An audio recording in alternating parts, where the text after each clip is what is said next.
As I said before, and I'll continue to say time and time again, stability before strength. We want to be able to control our position to prevent movement before we create it at a series of unstable joints. Because essentially, moving a series of unstable joints is what's going to lead to injury or reduce performance and efficiency of movement. So what I want to walk you through here is a series of core stability exercises teaching you how to prevent movement at a series of motions around the core. So just to clarify before we get into this, 3 different categories. There's anti-extension, so using abdominals, obliques, the transverse abdominis, these muscles in the front to prevent the spine from going into extension. Then we also have anti-lateral flexion. How do we use obliques, QL, what's called the intertransversi, some of these muscles through the spine now to prevent the spine from going into lateral flexion. And then we have anti-rotation, a lot of smaller muscles, obliques again, around the spine that prevent, how do we prevent the body from rotating? So from a stability standpoint, it's always anti or how do we prevent motion? But as we get into core strengthening, we're gonna want to actually go through that range of motion, but only once we have stability first. Those vertebrae are in the right position, our hips are secure, our rib cage is secure, and we're preventing movement at the spine to create a more stable environment. Okay, the first exercise, when it comes to anti-extension movement, so we're thinking abdominals, firing here to prevent the spine from extending. The dead bug is one of the best starting points and what I use for most people initially, just to teach them how to train those muscles. Great exercise for runners because it works on reciprocal motion, opposite arm and opposite leg moving at the same time. So it has more coordination and timing than any of these other core exercises. So what we're going to do here is to actually we're going to roll our hips and our low back, find that neutral position. Okay, so just small space under the low back, but not much. It's not this huge arch. I can't fit my hand under there. So I'm going to narrow that space, knees up, arms up, and then from there, opposite arm, opposite leg. So if we think of what's happening here at the core, our abdominals, our anti-extensors are firing through the front to prevent us from losing. You can see what happened there? Rib cage flares, big arch in my back. I lost the ability to prevent extension at the spine. So I'm going to fire those muscles. I'm going to go nice and slow, just thinking about holding through the midsection as I challenge the motion with the arms in the legs. So always recommend start low on that. Start with 6 repetitions per side. Go to 8, go to 10, go to 12, go to 14. Continue to progress, but master the movement first and then move on from there. The second one you can do, if you feel like you really have that down, it's easy to hold that position. The next one's called bent legs lowering. So we can come up here, find neutral first, legs lifted, abs, pull the rib cage down, arms up, so no support from the arms.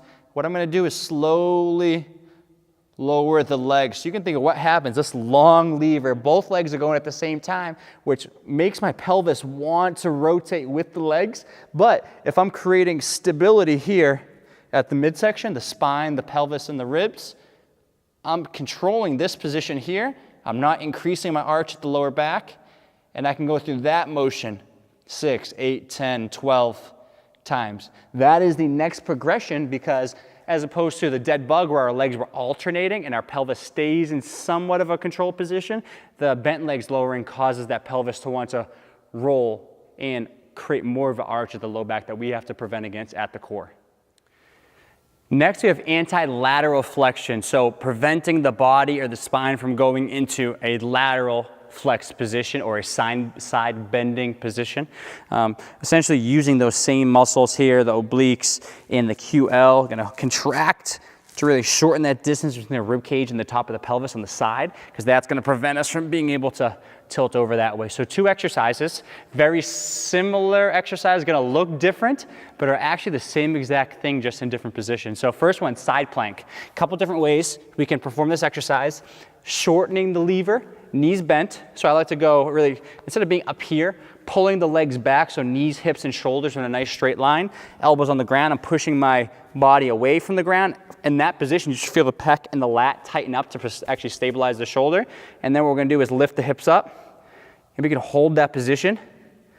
Again, if that's easy, but the regular side plank is still hard, we can go through a lift of the top leg, so it's going to cause more stress to that bottom hip and bottom core. Then from there, once you get that down, traditional side plank, feet stacked, pushing away from the ground, holding. Just sitting in that position right there. Again, using those muscles to prevent the hips from dropping and holding us in that neutral position. So that is the side plank exercise, which I am almost certain most of you guys know and have seen before.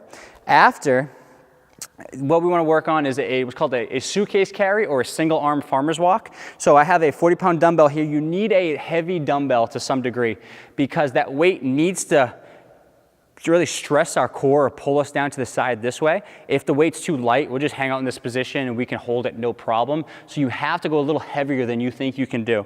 Okay, so what we're gonna do here is hold this dumbbell here. I can feel this weight want to pull me down, so I'm gonna have to use these muscles around the core on the side to shorten that distance, pelvis, rib cage, shorten it to hold me in an upright and level position. So all I wanna think here is good, nice, tall, but good posture. And then once I have that position, I'm gonna walk down. I can walk 10 to 15 yards down. I can switch arms, and then I can target the other side coming back. So that is the suitcase carry. Another very good exercise because it's more dynamic. I think especially if you're a runner or an athlete, being able to maintain the position of your pelvis and your rib cage and your shoulders as you run is important because we don't want all this funky motion side to side because that's going to lead to a less efficient running cycle.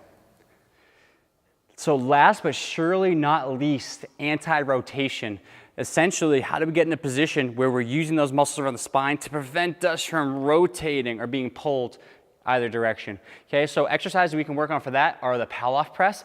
Palloff press can be done in a couple different positions: tall kneeling, half kneeling, standing. We can do it on one leg, we can do it in split stance. There's so many different positions we can do this exercise to working on core stability and preventing rotation. So getting a band needs to be of a light to moderate resistance, nothing too heavy because you'll notice you'll compensate big time. The band is gonna actually come straight across the body this way because if we press out in front, the band's gonna wanna pull us that direction. So you can use band or a cable column or actually have someone start to push you in this position. Tall kneeling position, hips forward, abs, pull the rib cage down. I'm trying to hold this position. Is all I'm trying to do. As I press the band out, it's going to challenge that position, and I'm firing all those muscles that are stabilizing the spine from a rotational standpoint, not to move me, but to prevent me from moving. Okay? So holding the band right across, I'm going to come right to the sternum. Hips are engaged, abs are engaged. I'm staying tall, I'm pressing in front. I'm just trying to maintain my position. I can hold and do more of an anti-rotation hold for a period of time, or Palloff press is actually going through repetitions. Every time I press in front, that stress increases through the core, and I'm just trying to hold my position without letting anything move or change, so preventing rotation.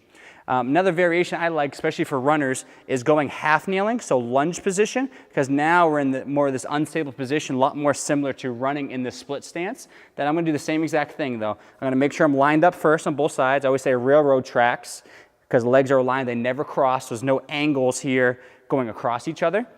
Lined up. Band right down the center. Same exact thing. Press, hold, stabilize from the hip. I can feel this right hip firing a little more to prevent me from falling that direction. And I can go through my 6, 8, 10, 12 repetitions per side. But again, see if you notice any more shift or compensation one side to the other. Using these single-sided exercises are good not just to strengthen, but to assess is one side more stable or stronger than the other side. Okay, so now you should have a better understanding of what core stability is and a series of exercises to help improve it. Always think, how do I prevent motion? So essentially you're not moving through the range of motion at the spine or the hips or the rib cage. You're preventing motion at the spine. So creating a rigid spine, pelvis, and core to prevent motion. The first step there before you work on core strengthening to make sure those spines are a nice rigid segment so the spines aren't moving and torquing in positions that are creating less efficient movement. So always start with stability and move to strength.